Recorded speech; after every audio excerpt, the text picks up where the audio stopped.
Je suis venue au centre d'accueil parce que j'étais malade. Je me suis fait opérer de mes 2 épaules parce que les tendons sont déchirés. Et j'étais en arrêt, je ne travaillais plus. Je suis malade, triste, renfermée ce soir.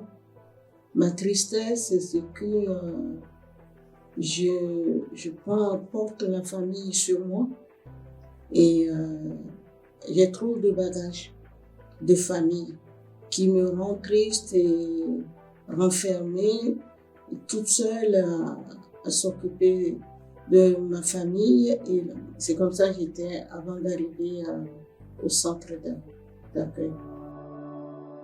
Je suis venue au centre d'accueil par évangélisation. La maladie a provoqué un problème de financier.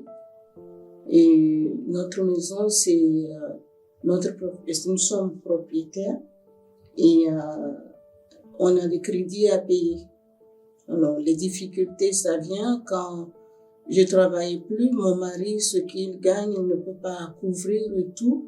Ma santé, si je veux, on commence à me payer parce que la sécurité, en ce moment, ils n'ont pas reconnu ma maladie comme maladie professionnelle. Alors, je gagne très peu. Mais quand je suis venue au centre d'accueil, je suis arrivée le moment de campagne.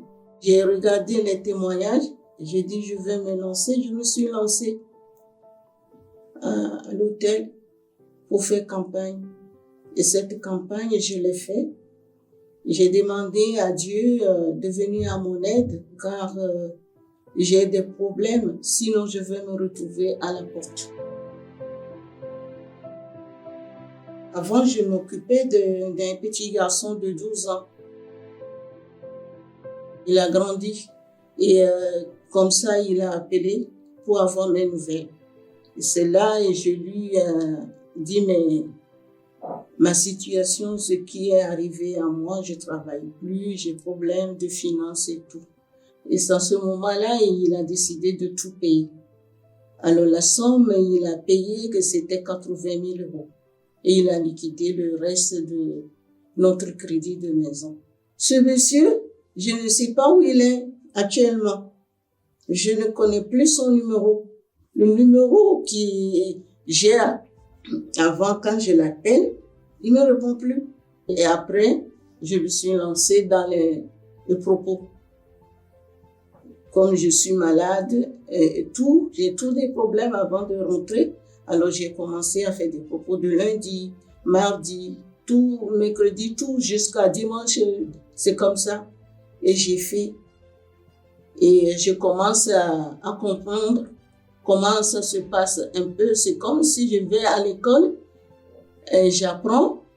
Je vois comment les choses se passent à l'église. Je ne savais pas qu'on doit avoir quelque chose comme on appelle Saint-Esprit. Je ne connais pas. Qu'il y a quelque chose qui doit nous soutenir, je ne connais pas. Mais quand on a dans les problèmes et tu ne sais pas où tourner la tête, le regard, je l'ai retourné vers Dieu. Tout sur Dieu, je compte sur lui. Je mets ma confiance, j'obéis, j'accroche à lui. Je n'ai personne. C'est comme ça que je faisais. Les jeûnes, prières, jeûnes, la parole. Et en 2019, le 31 décembre, au Doc Pullman, je suis partie là-bas, à une veillée. Là, après la veillée, arrivée à la maison, je trouvais un peu bizarre que la paix, parce que je suis tranquille, je ne fais que chanter. La paix que je n'avais pas avant. C'est là que je me donne encore à travailler sur moi, vraiment à mon intérieur, vider et c'est comme ça, j'ai trouvé une force intérieure que je ne sais pas si les gens vont me comprendre ce que j'ai à mon intérieur. Alors, et à part ça, je continue à aller à l'église. En 2020, ma fille est tombée malade. Elle ne savait pas. Elle se plaignait de ventre. Et elle est partie à l'hôpital, elle s'est tombée, cancer généralisé, 4 mois à vivre. Je commence à l'amener à l'église. Elle venait à l'église avec moi.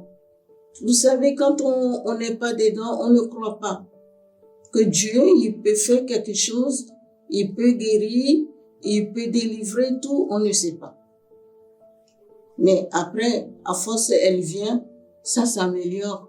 Malgré, elle allait travailler, revenir à la maison et tout. Jusqu'à quand moi je suis retombée encore malade moi-même, mon pied. Moi je me suis retrouvée à l'hôpital. Elle à l'hôpital, on se voit plus.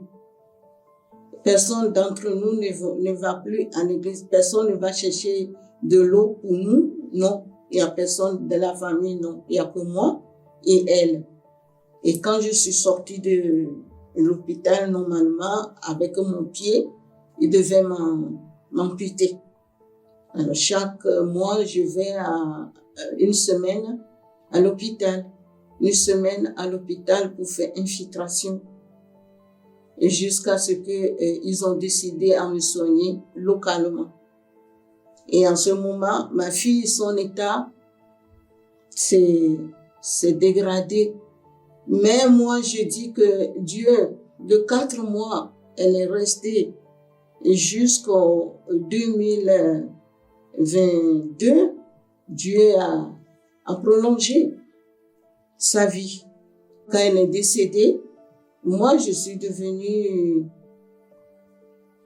C'était très dur à supporter parce qu'on est très proches à deux. Mais comme il y a Saint-Esprit qui m'aide, qui me donne le courage, j'ai supporté cette douleur, cette souffrance, cet rejet, que à sa mort, après, toute la famille se retourne contre moi. C'est à cause de moi que c'est moi qui est rentré dans une secte et je l'ai sacrifié. C'est pas facile à supporter. Mais je suis restée debout. Ce n'est pas moi.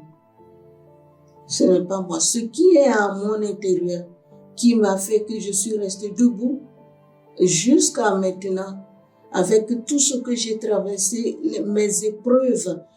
C'est très difficile à supporter si on est en chair, s'il n'y a pas Saint-Esprit. Cette force est venue après la campagne de l'année passée et je suis totalement transformée. Je n'étais pas comme ça du tout. Malgré que j'ai des problèmes, des soucis, mais je me sens très bien. Je gère. Je ne montre pas aux gens que je suis pas bien, j'ai des problèmes. Non. Ceux qui me connaissaient avant, ils voient qu'il y a quelque chose qui se passe. Je pardonne les gens qui me font du mal, qui m'ont critiqué, qui m'ont rejeté. Je parle avec tout le monde. Avant, mon âme est très, très malade.